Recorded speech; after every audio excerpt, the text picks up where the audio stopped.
Mukunda Jewelers, first ever factory outlet opening soon in Jubilee Hills.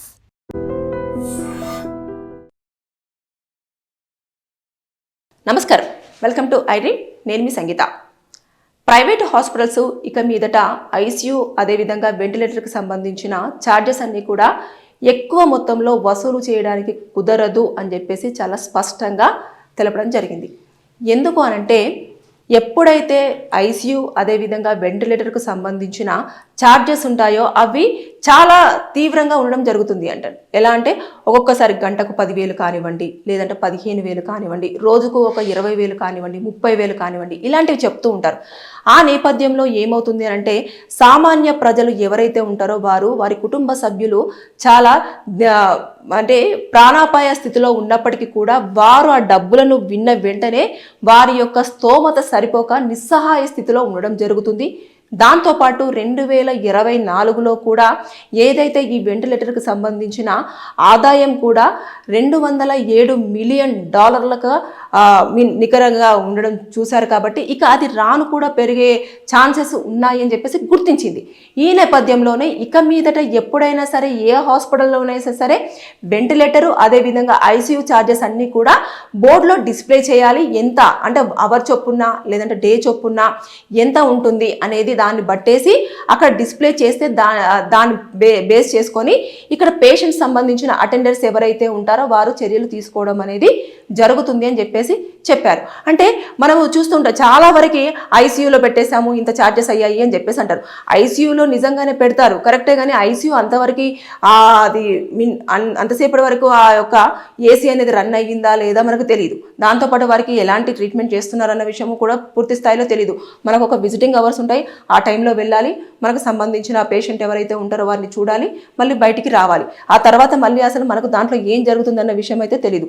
ఇకపోతే వెంటిలేటర్కి సంబంధించిన దాని మీద కూడా అది కంటిన్యూస్గా పెడతారా, లేదు అంటే వారి యొక్క స్టెబిలిటీ అంటే ఇప్పుడు వెంటిలేటర్ అనేది కూడా మనకు ఎప్పుడైతే ఆక్సిజన్ లెవెల్స్ అనేవి చాలా క్లియర్గా హార్ట్కు సప్లై అవుతున్నాయి అని చెప్పేసి అన్న తర్వాత వాళ్ళకు ఒక హార్ట్ బీట్ అనేది ఒక రేట్ వరకు వచ్చిన తర్వాత ఆ హోల్డ్ చేస్తున్నారు అనేది మనకు పూర్తి స్థాయిలో అంత అవగాహన ఉండదు. మెడికల్ టర్మ్స్ కానివ్వండి, మెడికల్కి సంబంధించిన దానిపైన కూడా మనకు పూర్తి అవగాహన ఉండదు. కాబట్టి వారు ఎంతవరకు పెడుతున్నారు అనేది కూడా మనకు దానిపైన అవగాహన ఉండదు.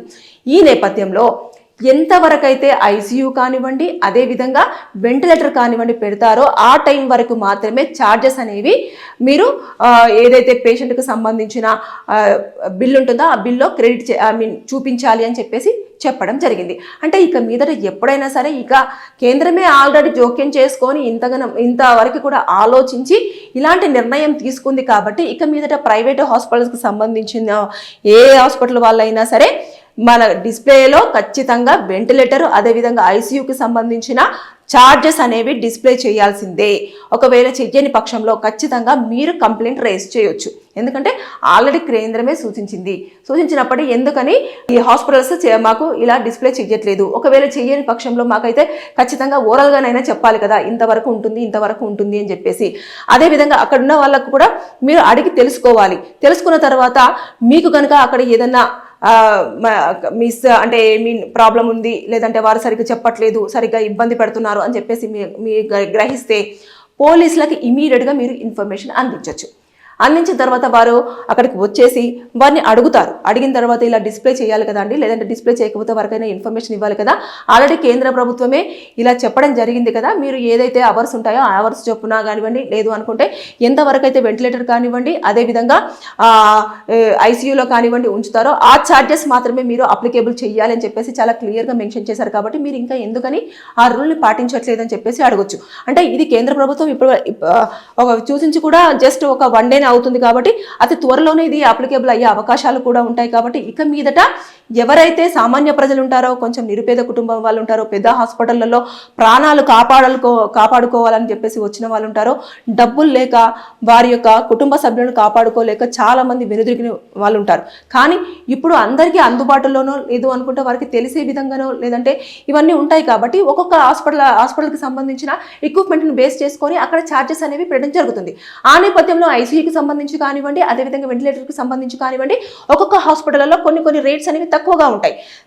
అప్పుడు ఏం చేస్తారు అంటే ఇలా డిస్ప్లే చేయడం వల్ల ఏమవుతుందంటే ఎక్కడ మన యొక్క స్తోమతకు తగ్గట్టుగా హాస్పిటల్ ఉంది అక్కడికి తీసుకెళ్లేసి మనం ట్రీట్మెంట్ చేసుకోవడానికి కూడా చాలా వెసులుబాటు ఉండే అవకాశాలు ఉంటాయి. కాబట్టి కేంద్ర ప్రభుత్వం దీనిపైన దృష్టి సారించి అన్ని రకాలుగా అన్ని కోణాల నుంచి ఆలోచించిన తర్వాత ఇలాంటి నిర్ణయం అనేది తీసుకోవడం జరిగింది. ఎందుకు అనంటే వెంటిలేటర్కి సంబంధించింది 2007 మిలియన్ USD అంటే ఒక్కసారి ఇమాజిన్ అండి. ఇంకా అది నెక్స్ట్ ఇంకా రాను కూడా పెరిగిపోతూ ఉంటుంది. కాబట్టి దాన్ని కంట్రోల్ చేయడం కోసం అయి ఉండొచ్చు. అదేవిధంగా మన యొక్క సామాన్య ప్రజలకు సంబంధించిన బాధలు అర్థం చేసుకొని ఉండొచ్చు.